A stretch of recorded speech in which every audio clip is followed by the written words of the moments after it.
Saudações, meus amigos, tudo bom com vocês? Nós nos conectamos um pouquinho antes para que a gente possa fazer a nossa imersão em mais um dos nossos estudos.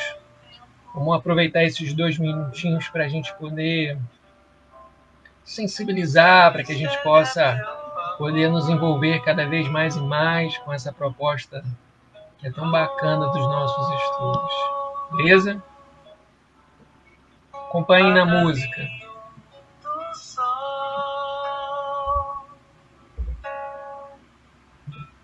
A caminho de ti.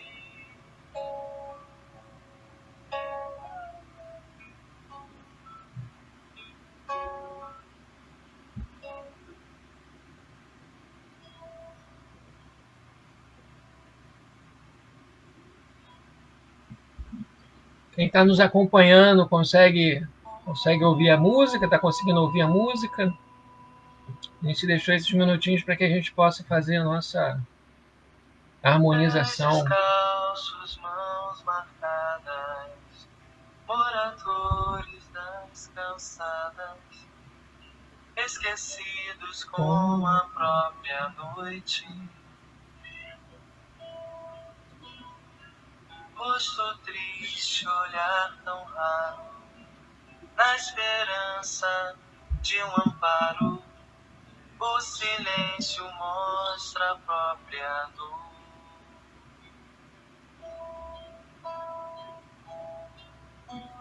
Sem perceber,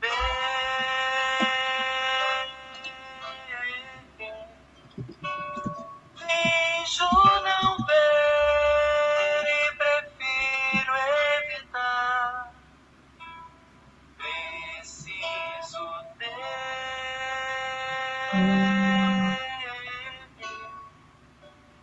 olhos de ver e mãos de ajudar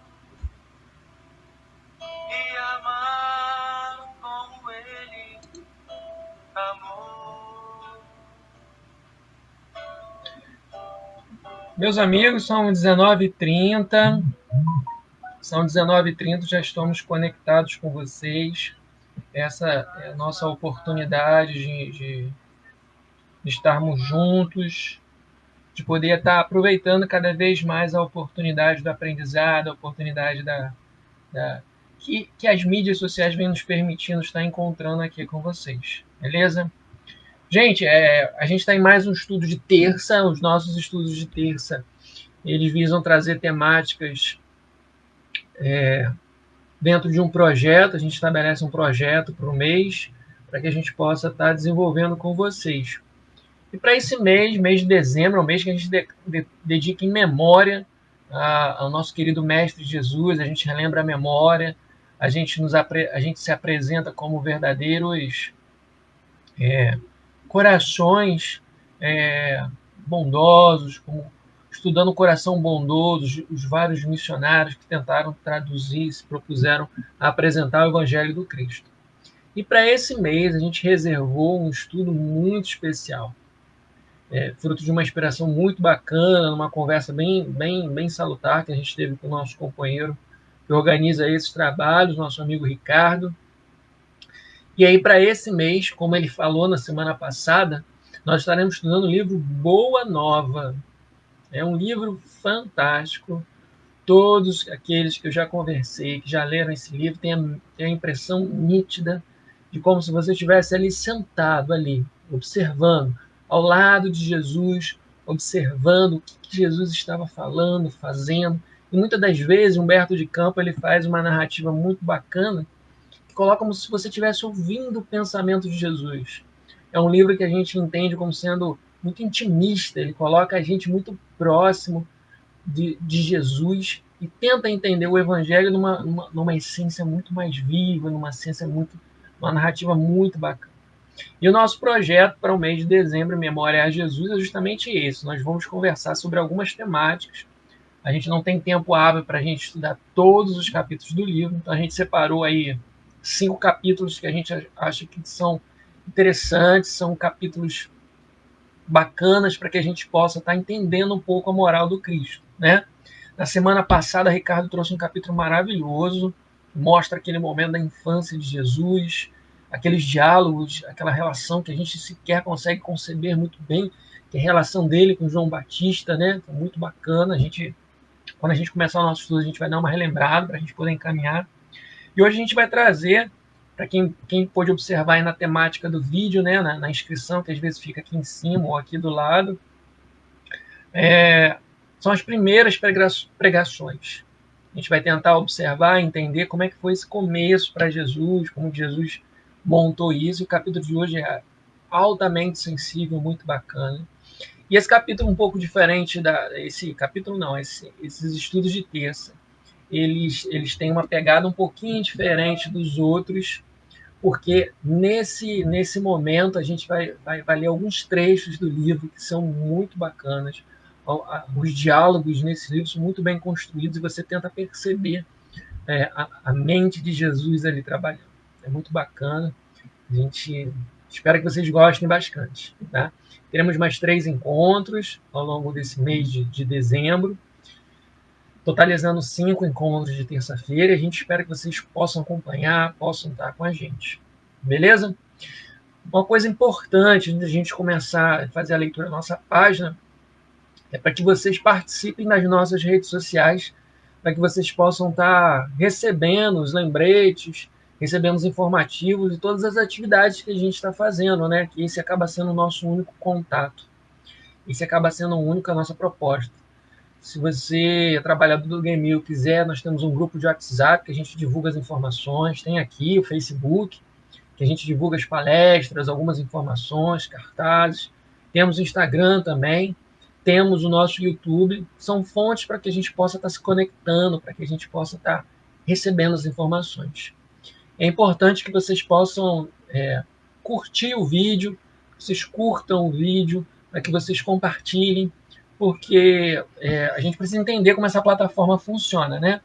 E o YouTube ele funciona de acordo com as nossas reações. Quanto mais a gente reage a uma determinada página, a um determinado perfil, mais aquele perfil vai estar presente na nossa timeline, né? Vai estar aparecendo mais coisas para a gente. Então, sempre que puder, curtam, compartilhem esse material para que vocês possam receber mais conteúdos e até mesmo possam propagar esse trabalho que a gente faz com tanto carinho, os estudos de segunda, os estudos de terça, para que possa chegar a mais pessoas. E é interessante isso, a gente aumentar a nossa esfera de ação para que a gente possa estar conectado cada vez mais e mais. Beleza? Outra informação importante, outro aviso importante, né? Hoje eu estou aqui fazendo meio que o papel da Carla, né? Estou dando um monte de aviso aqui hoje. Circulou nas redes sociais, né? Alguns amigos nossos foram cometidos de Covid. A gente está se mobilizando, a gente está em prece, a gente está fazendo uma corrente de oração muito bacana. Não tão somente porque são pessoas queridas nossas, né?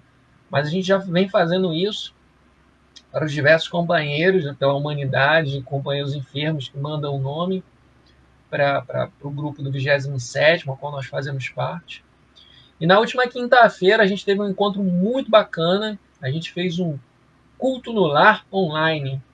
Foi uma ideia muito bacana, capitaneada pela comunicação, e aí articulou com várias outras pastas, e aí aquele encontro foi muito bacana. Quem não teve presente, sinto dizer, perdeu. Foi muito bacana, foi emocionante, foi muito legal, mas o bacana de tudo é que a gente vai ter um novo encontro. Então fique conectado nas nossas redes sociais para você saber o dia, o horário que a gente faz. Não é nada extenso, tá? É curtinho, em torno aí de 30 a 40 minutos, a gente fica nesse tempo aí, e é muito bacana.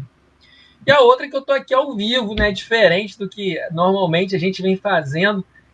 A gente vem fazendo estudos gravados por questões técnicas nossas aqui, por algumas limitações. Mas a gente reservou esse mês de dezembro para a gente fazer esse esforço tecnológico para que a gente possa estar junto com vocês. O ao vivo é bacana, eu estou vendo aqui o pessoal dando boa noite, né? Denise, seu Sebastião, nosso companheiro, grande amigo, a Vânia, grande Vânia, companheira nossa do EG. Dona Silvia, nossa querida mãe, nos atura aí há décadas aí junto dela, espírito de luz. A Rosilene, nossa querida Rose. Rogério Ferreira, aqui eu sempre fico na dúvida se é realmente o Rogério ou se é a Carla que está aqui. Nossa companheira Jane. Ah, tá aqui, ó. Rogério, é Rogério, mas é Carla. Muito bacana aqui, participação. Rejane, nossa amiga Rejane. Te deixo um abraço a todos os amigos que estão aqui. Hoje a gente quer isso, a gente quer que vocês participem, conversem. Tem um delayzinho, né? Até o que eu falo, até chegar a vocês. Vocês responderem, voltar para mim, tem um tempinho. Mas se vocês escreverem aqui, eu vou dar maior atenção, maior carinho, vou participar junto com vocês. Beleza? Vamos iniciar o nosso trabalho? Hoje promete, hoje tem bastante coisa para a gente falar e coisas muito bacanas. Eu vou ler uma paginazinha aqui do nosso livro, nosso companheiro de batalha, que é o Vida Feliz, tá? E a página diz assim: a paciência é a virtude que te auxiliará na conquista dos bens do corpo, da alma e da sociedade. Ensina a técnica de como se deve aguardar quando não se pode ter imediatamente o que se deseja. Jamais te irrite. A paciência te auxiliará a tudo vencer. Linda mensagem, né? Fortificante para todos nós. Vamos lá, vamos fazer a nossa prece.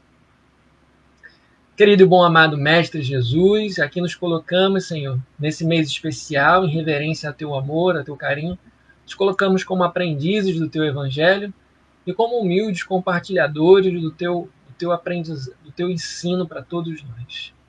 Que possamos estar contigo, pois sabemos que tu estás conosco sempre, que assim seja. Vamos lá. Hoje nós vamos fazer os nossos estudos, nós vamos continuar com os nossos diálogos. Antes da gente entrar propriamente no nosso estudo, faltou um aviso, tá?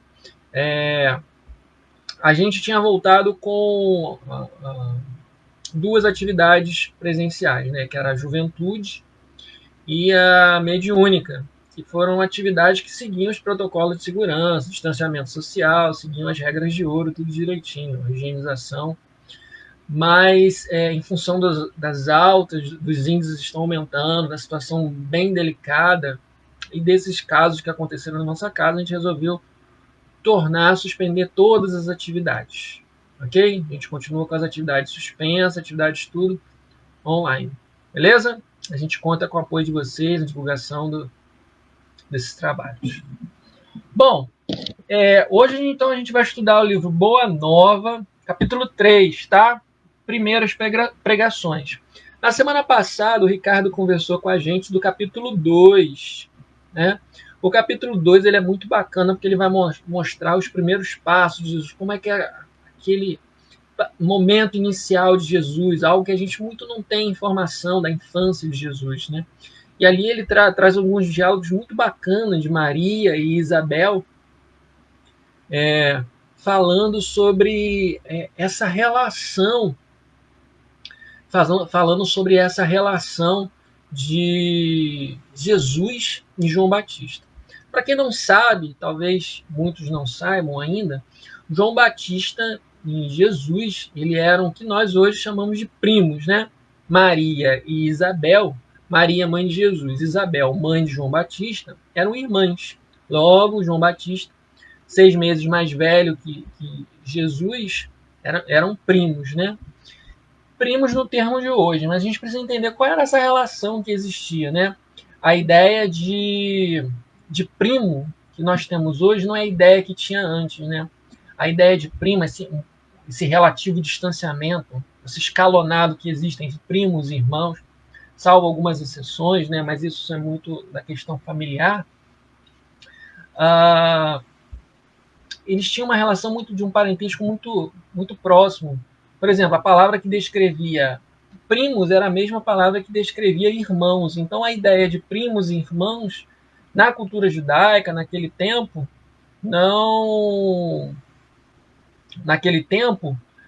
era a mesma coisa. Então, essa relação, não existia uma distância. Então, falar que João Batista e Jesus eram como irmãos, sim, é bem bem passíveis de entender devido às dificuldades que existiam, a linguística daquele tempo e a cultura daquele povo.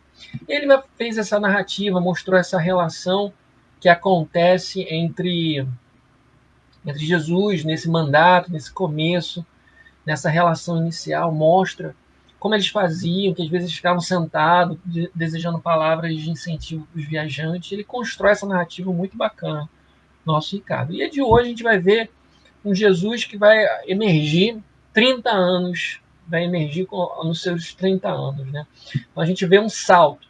Humberto de Campos ele faz uma narrativa inicial, Jesus criança, com João Batista, e depois ele começa a fazer a narrativa com Jesus a partir dos 30 anos, né? Tanto que ele começa também. Era o ano 30 da era cristã, ou seja, Jesus já tinha 30 anos aí. E aí, nesse momento, vai existir uma relação muito bacana.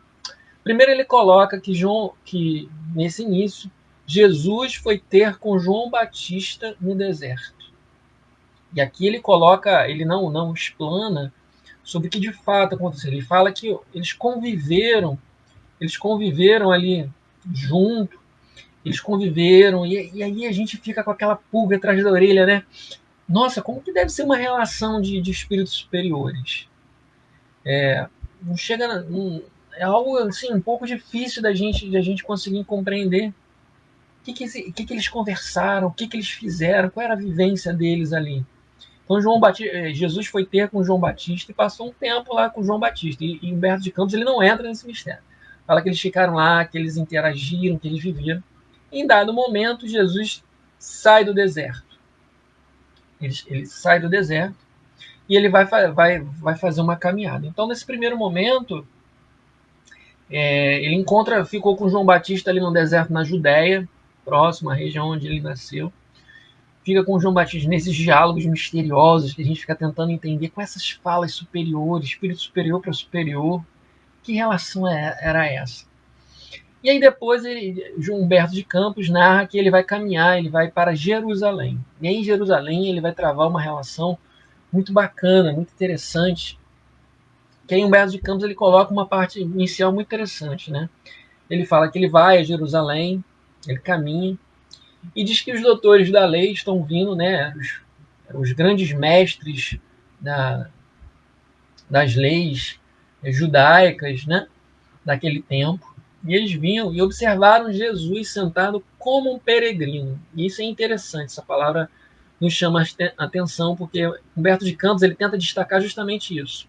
Jesus estava sentado como um peregrino. E aí a gente vai tentar entender sobre isso. O que ele quer dizer com peregrino? Todo judeu ele fazia uma peregrinação, né? Peregrinar vem daquela ideia de você caminhar. Você sai do seu lugar e você vai caminhando até o lugar sagrado, né?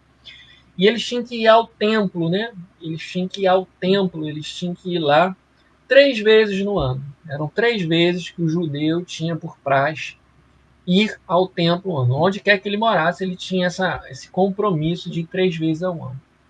Eram 3 encontros. Era o Peshat, Shavuot e o Sukkot, né? O Peshat era a Páscoa, né? Essa Páscoa que é tão falada pra gente, celebra a saída do Egito, um momento simbólico para eles, de muita importância, aquele nascimento. E a gente já escutou sobre a Páscoa, né? A gente lembra que um dos momentos da infância de Jesus é quando Maria vai na festividade da Páscoa, ela faz a peregrinação para ir a Jerusalém. Quando ela está voltando, ela perde Jesus. E aí ela retorna e encontra Jesus com os doutores da lei. Aquilo acontece na Páscoa, ou seja, numa das peregrinações que ele tinha que fazer lá, né? Então, ele disse que Jesus estava sentado como um peregrino. Então, significa que ele estava num momento especial, era um momento de muita aglomeração em Jerusalém. Era um desses 3 momentos. Ele não especifica qual. E existe Shavuot, que era uma celebração, a festa da colheita, né? Na tradução literal é isso, né? A festa da colheita, em que também tem essa dedicação, a pessoa vai ao templo para participar das comemorações, para fazer, porque qual era o ideal da peregrinação? Né? Você vai ao templo para você oferecer a Deus ofertas, né? Você vai apresentar a Deus ofertas como uma manifestação do seu carinho, da sua devoção. e você oferece isso no templo para Jesus. E tem o Sukkot, que é as chamadas festas, é uma festa muito parecida com Shavuot, também, né, num outro período, que também é conhecida como as festas dos tabernáculos. A gente já ouviu, quem é muito próximo dos evangélicos, ouve muito ele falar sobre isso, né? É uma prática, uma das 3 peregrinações. Então é interessante porque Humberto de Campos coloca Jesus como sentado como um peregrino. Eu acho que eu acho não, né? Ele está colocando Jesus ali, que ele está ali numa posição em que ele foi a Jerusalém fazer uma oferta a Deus. Ele foi fazer uma oferenda. Mas diferente do que é feito normalmente, as pessoas levavam bens materiais para o templo para oferecer a Deus, né? Alguns levavam animais, outros levavam materiais para fazer os sacrifícios, para fazer as oferendas a Deus. E aí ele coloca que Jesus ele está indo a Jerusalém numa posição de peregrino, ou seja, ele está saindo do seu local, está indo ao encontro do templo para fazer uma oferta a Deus. E quando ele faz essa oferta, ele está ali para ofertar a Deus. Mas no diálogo que a gente vai ver que essa oferta que Jesus está ali oferecendo é algo fora de qualquer concepção material. E isso é muito bacana para que a gente possa entender esse perfil que Humberto de Campos está querendo colocar Jesus. E ele também está querendo colocar que se ele está ali sentado como um peregrino, é naturalmente que ele estava num desses momentos especiais, num desses momentos do ano, ele estava ali, ele escolheu aquele momento, porque era um momento chave, era um momento de maior aglomeração, que tinha maior pessoas. E aí é nesse momento, nesse lugar, nessa postura que Jesus vai encontrar com os doutores da lei. E é interessante que o Humberto de Campos ele tem a sensibilidade de colocar que os doutores da lei vinham passando e eles foram chamados, o semblante de Jesus atraía a atenção deles. Quase todos ignoraram, exceto um, que é o Haná. Haná vai ser um daqueles juízes que vai condenar Jesus 3 anos depois, lá na crucificação. Ele vai ser um dos grandes inquisidores de Jesus. Mas esse mesmo Haná vai ser encontrado ali em diálogos com Jesus. E um desses, e se não me falha a memória, esse mesmo Haná é o que encontra Jesus quando bebê, porque Maria, vamos fazer aqui uma pausa, Maria ela recebe a informação de que estaria recebendo o Filho de Deus. Então ela sabia que o filho dela era sagrado. E sabia que existia uma profecia que falava sobre o Messias que vinha. Então Maria pega o bebê e leva ao templo. E isso é narrado no livro Maria de Nazaré. E aí quando ela pega o bebê, ela vai ao templo, existe um desses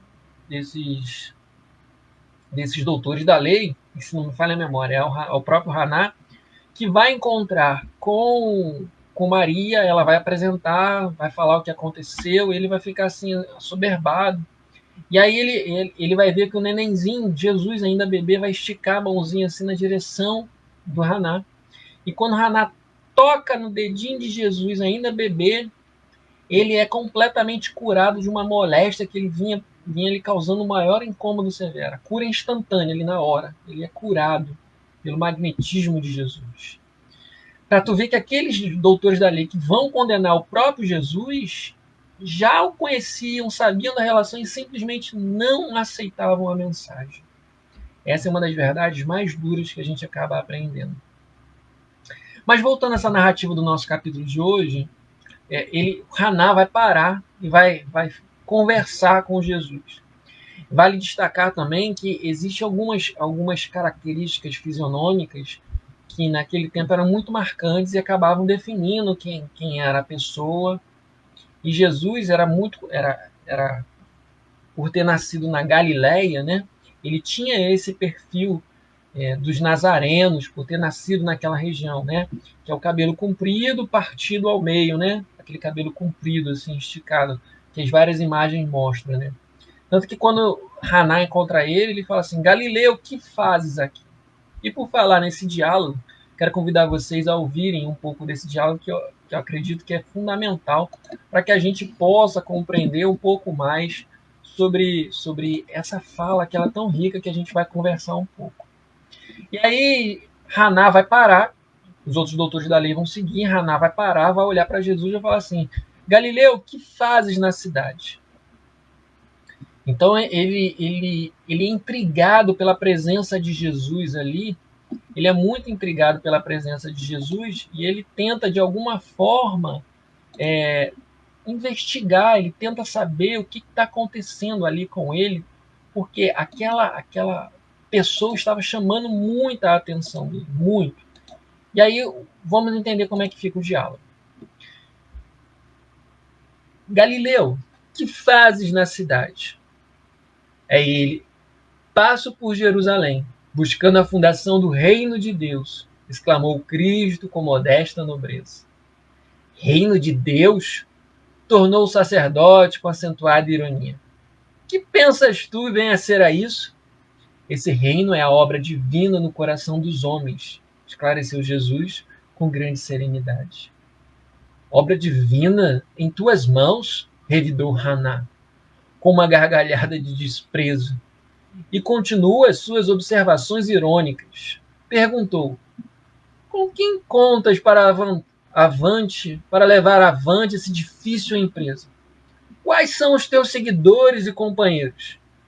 Acaso terás conquistado o apoio de algum príncipe desconhecido e ilustre para auxiliar-te na execução de teus planos? Meus companheiros hão de chegar de todos os lugares, respondeu o mestre com humildade. Sim, observou Hanan. Os ignorantes e os tolos estão em toda a parte da terra. Certamente que se representará o material de tua edificação. Entretanto, propões-te realizar uma obra divina e já viste alguma estátua perpétua modelada em fragmentos de lama? Sacerdote, replicou Jesus, com energia. Sacerdote, replicou Jesus com energia.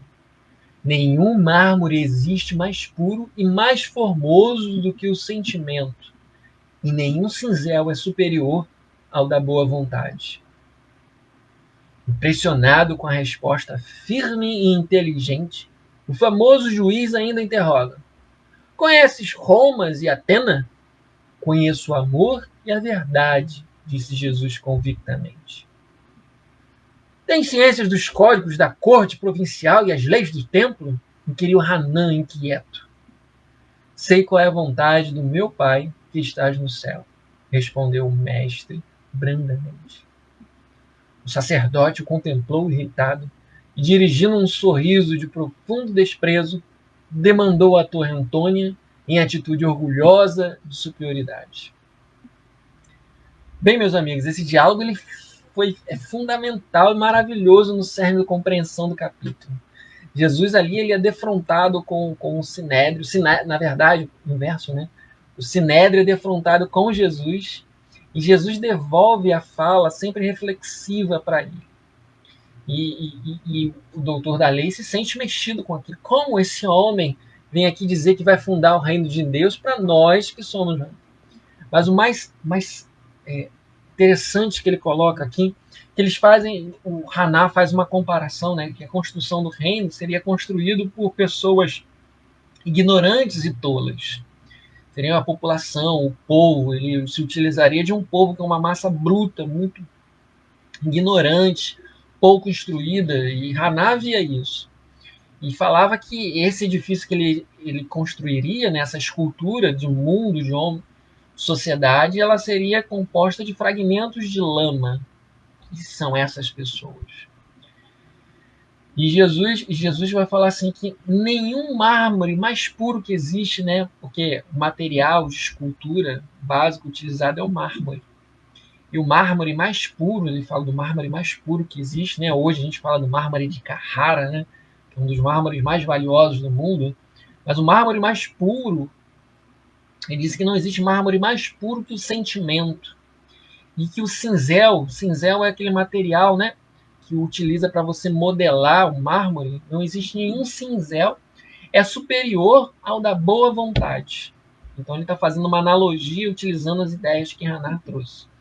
Então ele falou que essa escultura de homem perfeito, de sociedade perfeita, será feito com sentimento e boa vontade. Então essa já é uma grande lição para a gente, porque ele está colocando que construção de uma sociedade melhor, e nós, como cristãos espíritas, nós fazemos justamente isso. Nós nos colocamos como esculturas a ser modelada pela doutrina cristã, pelo cristianismo. E nós aí vamos modelar isso, vamos modelar o nosso sentimento através da boa vontade. Muito interessante isso, né? Porque muitas das vezes a gente pensa que a construção de um sentimento de amor, de bondade, de serenidade, de carinho, de amor, ele é construído assim no estalar de dedos, ou ele é construído através de uma mudança abrupta. E ele fala que esse cinzel, imagine um escultor construindo uma estátua. Quanto tempo ele não leva para fazer aquele processo? E ele fala que o cinzel modificador é a boa vontade.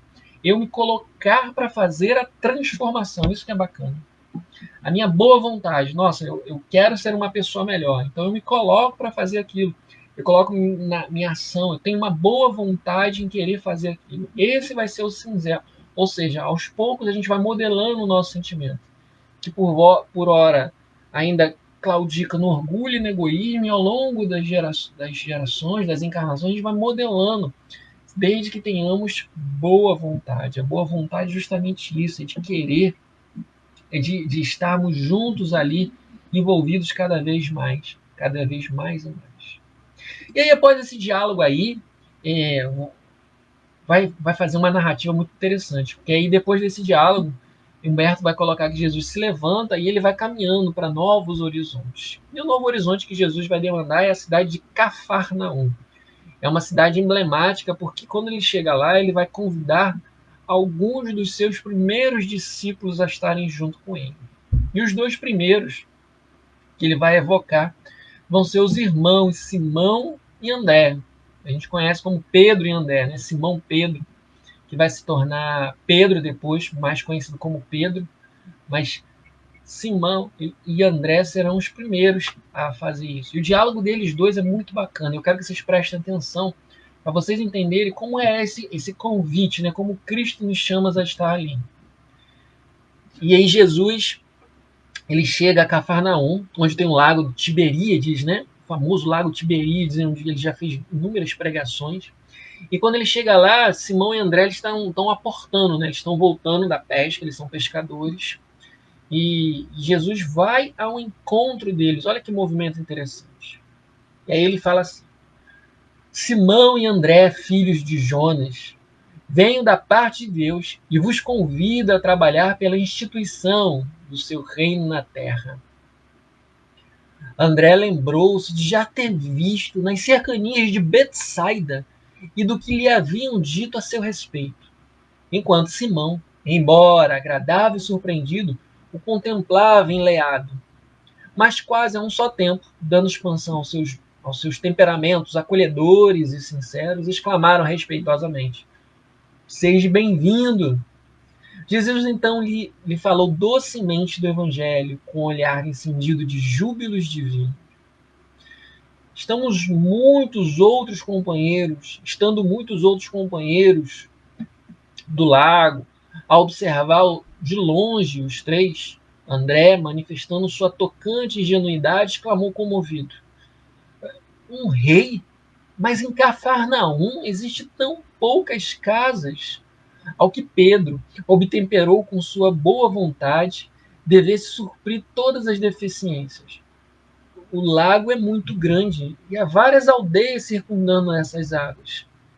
O reino pode abranger a todas elas? Isso dizendo, fixou em Jesus o olhar perquiridor, como se fosse uma grande criança meia e sincera, desejosa de demonstrar compreensão e boa vontade. O Senhor esboçou um sorriso sereno e, como se adiasse com prazer as suas explicações para mais tarde, em que incluiu generosamente: Quereis ser meus discípulos? Quereis ser meus discípulos? André e Simão interrogaram a si mesmos, perguntando o sentimento de admiração embevecida. Refletia Pedro: que homem seria aquele? Onde já lhe escutava o timbre carinhoso da voz íntima e familiar. Ambos os pescadores se esforçavam por dilatar o domínio de suas lembranças, de modo a encontrá-los nas recordações mais queridas. Não sabiam, Porém, como explicar aquela fonte de confiança e de amor que lhes brotava no âmago do espírito? Sem hesitarem, sem uma sombra de dúvida, responderam simultaneamente: Senhor, seguiremos teus passos. Gente, isso é maravilhoso. Ele trava o primeiro encontro de Jesus, ele vai travar o primeiro encontro com o seu discipulado, ele vai convidar Simão e André. Mas percebam, imaginem vocês, vamos nos colocar, imaginem-nos nós, né? Vocês aí e eu daqui. Vocês estão no dia de trabalho de vocês, vocês estão chegando, vocês estão saindo do trabalho. Ou se você é professor, você está saindo da escola, está abrindo o portão para sair. Se você trabalha no comércio, você está ali juntando as suas bolsas, está saindo do comércio, está fechando a porta, você está saindo do seu trabalho. E aí aparece um cara, aparece um camarada assim, para e fala assim: salve, salve, fulano. E a pessoa fala o seu nome. Venho da parte de Deus e vos convido para participar do meu reino. Imagina, está saindo do trabalho e aparece uma pessoa e aí fala assim: salve, Rafael. Venho da parte de Deus e venho convidar você para participar do meu reino. Olha que situação tão diferente. Olha, muitas das vezes a gente tem dificuldade ainda em entender as palavras dos Cristos que estão escritas, faladas há mais de 2000 anos, repercutida por toda a nossa sociedade. Imagine se o Cristo aparece agora nos convidando. O bacana que Humberto de Campos deixa aqui é que isso não acontece ao acaso. Ele coloca aqui, ele tenta nos encetar que há um planejamento espiritual. Há uma relação entre André e Simão e Jesus, e eu vou estender isso aqui a todos os discípulos. Existe uma relação pré-existencial. Tanto que ele narra muito o sentimento que vai em André e Simão, que ele olha aquela pessoa e ele fica comovido. No diálogo, Jesus apresenta o evangelho para eles. E eles ficam comovidos. Tanto que André fala assim: nossa, mas aqui em Cafarnaum, rei? Como aqui? Como a gente fala assim: nossa, mas uma grande liderança aqui em Santa Cruz, mas aqui em Santa Cruz é tão paupérrimo. E Pedro, já debruçando a grandiosidade do evangelho, ele fala assim: nossa, mas olha, existem muitas comunidades ao longo do lago. Para ele o lago era imenso, né? Existem muitas comunidades ao longo do lago. Esse evangelho vai chegar para todo mundo, a gente vai conseguir levar para todo mundo, porque ele via a verdade ali. O que demonstra assim um caráter de predisposição a vivenciar a coisa. Ambos já tinham o coração aberto, dilatado a essa vivência. E isso é maravilhoso, monumental. E um outro diálogo aqui, Jesus, nesse capítulo, ele vem chamar mais um discípulo. Eu falei que eles vão chamar 3. Ele chamou Simão e André, os irmãos. E agora ele vai chamar uma das narrativas mais bonitas que eu acredito, que é quando ele convida Levi, né? E aí ele vai para o centro de Cafarnaum, para a praça, né? Onde ficava toda a vida econômica, toda a vida ali. E aí ele vai naquele homem que está sentado ali, ó, no banquinho, na praça, e ele fala assim: que fazes tu, Levi?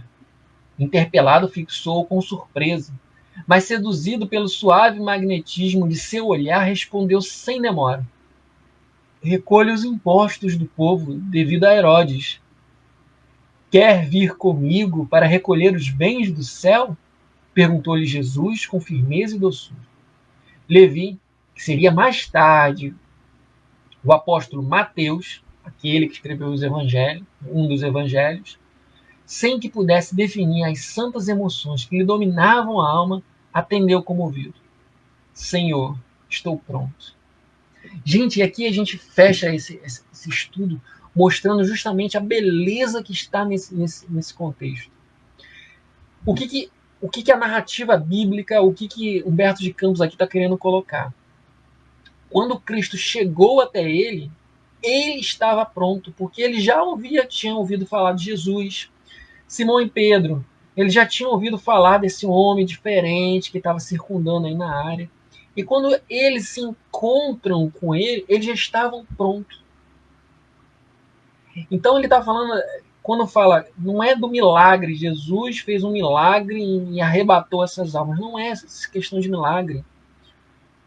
É questão de estar pronto. Quando nós ouvimos falar de Jesus, e quando Jesus se apresenta para a gente precisa estar pronto. E aqui vale uma metáfora, né? É importante a gente entender que Jesus se apresenta não fisicamente, não é o próprio Jesus que se apresenta diretamente para a gente. Jesus se apresenta em inúmeras situações. É um necessitado que bate a nossa porta, é um amigo pedindo um conselho, é um sofredor que nos se apresenta para a gente pedindo ajuda. Jesus se apresenta e a gente precisa estar pronto para apresentar o seu evangelho de amor. Essa é a beleza maravilhosa que esse capítulo nos dá. É o estarmos prontos, é estarmos dialogando, é termos a boa vontade que vai lapidar os nossos sentimentos. Porque quando Jesus se apresenta, Simão, André, Levi, que mais tarde vai ser chamado de Mateus, eles estavam com boa vontade, eles estavam prontos. E assim conseguiram modelar o mármore dos seus sentimentos. Isso que é maravilhoso, que é lindo. Gente, foi muito bacana. Se eu pudesse, eu queria ficar falando aqui. Eu me empolgo. Boa Nova é um dos livros excepcionais, maravilhosos. Recomendo a vocês.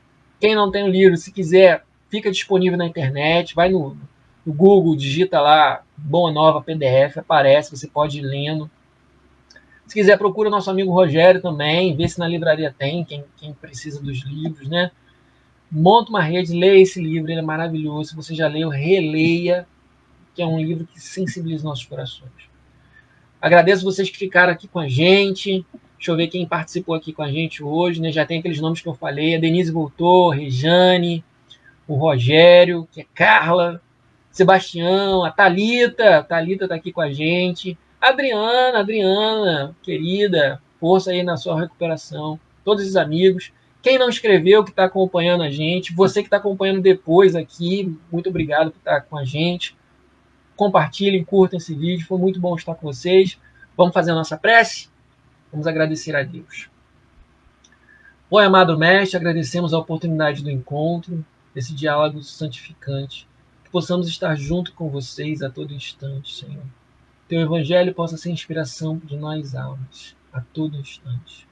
Que possamos estar contigo, pois sabemos que tu estás conosco sempre. Que assim seja. Graças a Deus. Graças a Deus. Amigos, grande abraço. Dona Vânia aqui, ó. Nossa querida Vânia está aqui. Grande abraço a vocês. Um beijo no coração. Muita paz, tá?